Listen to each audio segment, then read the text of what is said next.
السلام علیکم، میں ہوں طیب حنیف۔ دوستو، عمران خان کا دشمن نمبر 1 آج اپنے انجام کو پہنچ گیا ہے اور اس کو عبرتناک شکست کا سامنا کرنا پڑا ہے۔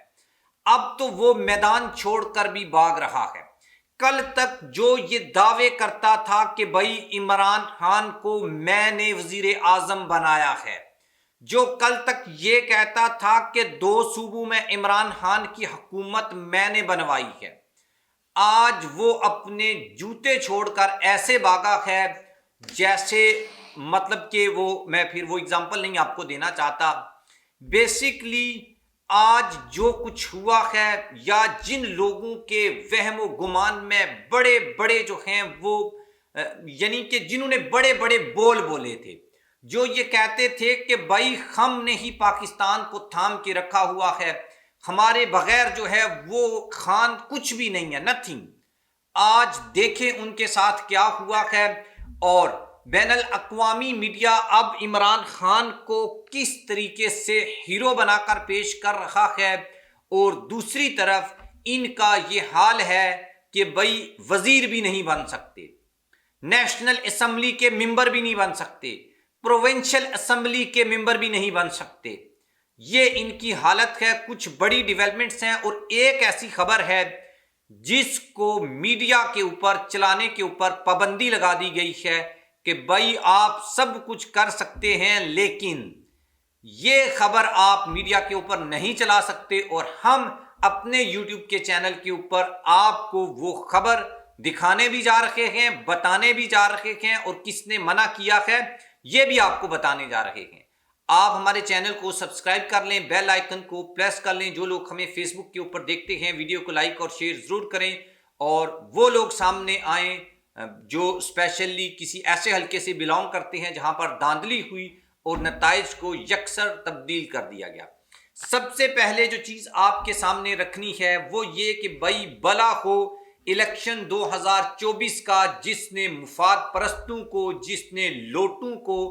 جس نے گند کا ایسے صفایا کیا جیسے سرف ایکسل کرتا ہے، اس سے بھی تذاب جیسے نا گندگی کو ختم کر دیتا نا،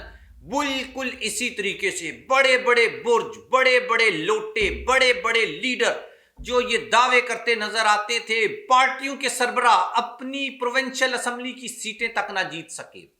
کیوں کہ پاکستان کے عوام کو شعور آ چکا ہے۔ عمران خان نے قوم کو یہ بتا دیا ہے کہ کس کو ووٹ کرنا ہے، کس کو ووٹ نہیں کرنا، کون پاکستان کے لیے اچھا ہے، کون پاکستان کے لیے برا ہے۔ یہ کوئی طاقتور نہیں، بلکہ پاکستان کے عوام نے وہ فیصلہ کیا، اور وہ فیصلہ آج آ گیا ہے۔ عمران خان کی جو یہ بڑی جیت ہے، اچھا یہ ان دونوں کے اوپر میں آتا ہوں 1 بائی 1، لیکن اس سے پہلے میں آپ کو ایک چیز بتا دوں کہ بھائی عمران خان کے اوپر جس طریقے سے اقتدار سے نکالا گیا، پھر اس کے اوپر یعنی کہ الجزیرہ اور BBC CNN عمران خان کی اس سٹرگل کے اوپر اب ڈاکومنٹریز بنا رہے ہیں کہ بھائی اچھا اس میں نے ایک سینیریو ہے پورا، خان صاحب کو وزارت عظمیٰ سے نکالا، لوگوں نے احتجاج کیا، پھر پنجاب کی حکومت گرانے کی کوشش کی گئی، پھر لوگ باہر نکلے، پھر زمان پار قاتلانہ حملے، لانگ مارچ، پھر لوگوں کی پکڑ دکڑ، 9 مئی خان کی گرفتاری، یہ سب چیزیں اس میں فلمائی گئی ہیں۔ اور اس کے بعد پھر جو 8 فروری، پھر 9 فروری، پھر پاکستان کی جیت، پاکستان کے عوام کی جیت، پاکستان کے عوام نے جو اتھارٹی سے اپنا فیصلہ جو ہے وہ سنایا، اس کے اوپر نہ صرف عمران خان بلکہ پاکستانی قوم کی بھی تعریف دنیا کر رہی ہے کہ بھئی ایک غیور قوم ہے، جس نے ظلم جس لیڈر کے ساتھ ہوا اس کے ساتھ یہ لوگ آ کر کھڑے ہو گئے، اور بڑے ہر طرح کے جو ہے وہ ہوچے ہتھ کنڈوں اور جبر کے سامنے یہ کھڑے ہوئے، اور انہوں نے ایک سیاسی پارٹی کو جتوا دیا جس کا لیڈر جیل میں ہے، اور اس کی بیسیکلی جو انڈر 90 ٹیم تھی وہ کھیل رہی تھی ان کے بڑے بڑے کھلاڑیوں کے سامنے۔ اچھا اب 2 جو لیڈر ہیں جو یہ دعویٰ کرتے تھے کہ ایک کہتا تھا میں نے عمران خان کو وزیر اعظم بنایا ہے، ایک کہتا تھا میں نے وزیر اعظم بنایا ہے، اور ایک ایسا تھا جس کے بارے میں لوگ یہ کہتے تھے کہ بھائی یہ عمران خان کی اے ٹی ایم مشین ہے، عمران خان کو یہ پیسے دیتا ہے تو پھر لوگ ووٹ دیتا ہے، وہ جو سب ہیں نا ان کے منہ بھی آج بند ہو گئے ہیں۔ ایک نمبر کے اوپر جناب جہانگیر خان ترین صاحب نے اپنی سیاست سے ایک نئی سیاسی جماعت، جس کو اس لیے کھڑا کیا گیا تھا کہ یہ عمران خان کا ووٹ توڑے گا۔ ایک تو جنہوں نے یہ آئیڈیا پیش کیا، اور ہم اس وقت کہتے تھے ہماری بات پہ کوئی یقین نہیں کرتا تھا، جنہوں نے یہ آئیڈیا پیش کیا تو اس سے اندازہ لگا لیں وہ کتنے ویژنری تھے کہ ان کا پروجیکٹ 2 مہینے بھی نہیں چل سکا، اور اس کے آئی پی پی کے پیٹرن ان چیف سرپرست اعلیٰ جہانگیر خان ترین صاحب اپنی دونوں سیٹیں ہار گئے، اور اس کے بعد استعفیٰ بھی دے دیا، اور آئی پی پی کی کہانی ہو گئی ختم۔ اس سے اندازہ لگا لیں جن لوگوں نے یہ پارٹی بنوائی تھی سب کو پتہ ہے وہ ملک کے جو پالیسیز بناتے ہوں گے، یا مطلب ان کا پروجیکٹ ہے نا بیسیکلی، تو فلاپ ہو گیا نا، ٹھوس کر گیا۔ دوسرے نمبر کے اوپر Pervez Khattak definitely P T I میں تھے، وزیر اعلیٰ کے پی کے رہے، ڈیفنس منسٹر رہے۔ مجھے ذاتی طور کے اوپر تھوڑا سا نا افسوس بھی ہے کہ بھائی ایک بندے کو زبردستی پکڑ کر آپ نے پریس کانفرنس کروائی، ایک اچھی پوزیشن کے اوپر تھا وہ بندہ، اگر شاید نہیں چھوڑ کے جاتا آج وزیر اعظم کا جو کینڈیڈیٹس ہیں اس میں بھی پرویز خٹک کا نام ہو سکتا تھا۔ تو وہ جو بندہ ہے پرویز خٹک صاحب، ان کے اوپر غصہ پتہ ہے لوگوں کو، پی ٹی آئی کے لوگوں کو کس بات کا ہے؟ انہوں نے بھائی آپ نے پارٹی چھوڑ دی، اور بھی بہت سے لوگوں نے پارٹی چھوڑی، کچھ نے زبردستی چھوڑی، بلکہ زیادہ تر نے زبردستی چھوڑی، تو وہ نے اپنی اوقات میں رہے، اس اوقات سے باہر نہیں نکلے۔ پرویز خٹک نے پارٹی بنائی اور یہ دعوے کرنے شروع کر دیے کہ میں نے عمران خان کو وزیر اعظم بنایا تھا، میں کے پی کے کا وزیر اعلیٰ بنوں گا، عمران خان میری وجہ سے کے پی کے جیتا تھا، عمران کو یعنی سارا جو کریڈٹ ہے وہ خود پرویز خٹک نے لینے کی کوشش کی۔ تو اس کے اوپر لوگوں کو غصہ بھی آیا کہ بھائی ٹھیک ہے، آپ نے مجبوری میں چھوڑ دی پارٹی، فاروق حبیب نے بھی چھوڑی ہے، فواد چودھری نے بھی چھوڑی ہے، مسرت جمشید چیمہ نے بھی چھوڑی ہے، چیمہ صاحب نے بھی چھوڑی ہے، اور بہت سے لوگوں نے چھوڑی ہے، ملیحہ بخاری نے چھوڑی ہے، شیری مزاری نے چھوڑی ہے، بہت سے لوگوں پہ پریشر تھا، انہوں نے پارٹی بھی چھوڑی۔ لیکن جو آپ نے کیا ہے انہوں نے وہ تو نہیں کیا۔ عثمان ڈار نے پارٹی چھوڑی، ٹھیک ہے آپ مجبوری میں تھے، زبردستی جو بھی تھا،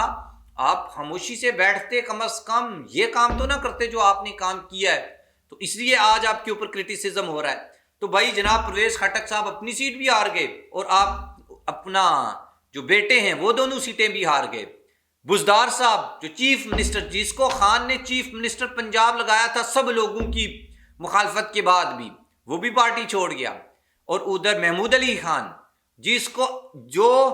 جس کو منسٹر بنانے کے اوپر کوئی ایگری نہیں تھا، خان نے اس کو چیف منسٹر کے پی کے بنایا، لیکن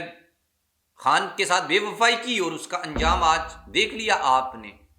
اب آتے ہیں اس خبر کی طرف جو میڈیا کے اوپر نہیں دکھائی جا رہی۔ ہوا اصل میں یہ ہے کہ کراچی میں جماعت اسلامی کے جو حافظ نعیم الرحمان صاحب ہیں، ان کے ہاں جو انہوں نے سیٹ اپنی جیتی ہے وہ انہوں نے واپس پی ٹی آئی کو کر دی ہے۔ وہ یہ کہتے ہیں کہ ان کے ووٹوں کو اور پی ٹی آئی کے ووٹوں کو جو ہے وہ 31,000 تھے شاید، ان کو مطلب نمبرز کا میرے مائنڈ میں نہیں رہا ابھی، میں ویسے آپ کو بتا دیتا ہوں، ایم کیو ایم کے پتہ نہیں کو 4-5 ہزار ووٹ تھے، ان کو 10,000 کر دیا یا 20,000 کر دیا، ان کے کم کیے، ان کے بڑھا دیے، اور پی ٹی آئی کا جو کینڈیڈیٹ تھا وسیم جو جیت رہا تھا وہ جو ہے اس کو الیکشن ہروا دیا۔ اور انہوں نے یہ کہا کہ اچھا یہ وہاں پر اچھا ایسے 4-5-7 لوگ بیٹھے ہوں گے، تو اس میں پتہ نہیں وہ لوگ بھی بیٹھے ہوں گے جنہوں نے یہ خبر میڈیا میں اب چلنے سے روک دی ہے۔ تو وہ کہتے ہیں کہ بھائی وہاں پہ اسی طریقے کی بندر بانٹ ہوئی، تو ظاہر ہے حافظ نعیم الرحمان صاحب کو اس لیے سیٹ دی گئی کراچی میں جو دھاندلی ہوئی اور پی ٹی آئی کی سیٹیں آگے پیچھے کی گئی ہیں، تو یہ کل شور کرے گا، اس کا منہ بند کر دیتے ہیں، اس کو سیٹ دے دیتے ہیں۔ لیکن وہ الٹا پڑ گیا کہ حافظ نعیم الرحمان نے بولا یار یہ پی ٹی آئی کا استحقاق بنتا ہے، انہوں نے سیٹ جیتی ہے فارم 45 کے مطابق، تو ان کو سیٹ دیں، میرا منہ تو کم از کم بند نہ کریں نا۔ چلو یہاں تک بھی بات ٹھیک تھی۔ آگے ایک جرنلسٹ ہیں عمر چیمہ صاحب، وہ یہ کہتے ہیں کہ بھائی یہ خبر جب میڈیا کے اوپر آئی، شروع میں میڈیا نے پریس کانفرنس کو کور کیا، تو اس کے بعد بڑے بھائی لوگوں نے یہ آرڈر دے دیے میڈیا چینلز کو کہ اب یہ خبر نہیں چلے گی، اور حافظ نعیم الرحمان نے جو بات بولی ہے اس کے اوپر ڈسکشن نہیں ہوگی، تجزیہ نہیں ہوگا، بات نہیں ہوگی، تاکہ جن لوگوں نے یہ نمبرز کم کیے ہیں یا سیٹوں کو آگے پیچھے کیا ہے کراچی میں، تو پھر ظاہر ہے ان کے نام آئیں گے سامنے اور ان کے اوپر انگلیاں اٹھیں گی، تو وہ تو مقدس گائے ہیں، ان کو تو کوئی چیلنج نہیں کر سکتا، نہ ان کے اوپر انگلیاں اٹھا سکتا ہے۔ تو ہمارے جو یعنی کہ ان اداروں کے سربراہ ہیں، ان کو یہ دیکھنا چاہیے، یہ سوچنا چاہیے کہ ان کے ادارے کا نام آ رہا ہے، بدنامی ہو رہی ہے، تو کیا یہ انڈیویجول لیول کے چھوٹے آفیسرز نے خود کام ڈالے ہیں یا پھر سارے ملے نے؟ تو اس کی انویسٹیگیشن بھی ہونی چاہیے، اور اس کے اوپر اداروں کی عزت و توقیر کا ایک سوال ہے، تو اس کے اوپر کام بھی ہونا چاہیے اور چیزوں کو ریورس کرنا چاہیے، تاکہ لوگوں کو آئیڈیا ہو جائے کہ نہیں یار یہ نچلے لیول کے اوپر کوئی مسٹیک ہوئی ہے، اس کی وجہ سے اس کو ریورس کر دیا گیا ہے، سمپل از دیٹ۔ ایک اور خبر ہے، وہ اگلی ویڈیو میں آپ کو بتائیں گے کہ الیکشن والے دن میڈیا کو کون مینیج کر رکھا تھا اور یہ الزام کس نے لگایا ہے، اور یہ بڑی امپورٹنٹ خبر ہے، جب آپ سنیں گے تو آپ کو مزہ آئے گا۔ اللہ حافظ۔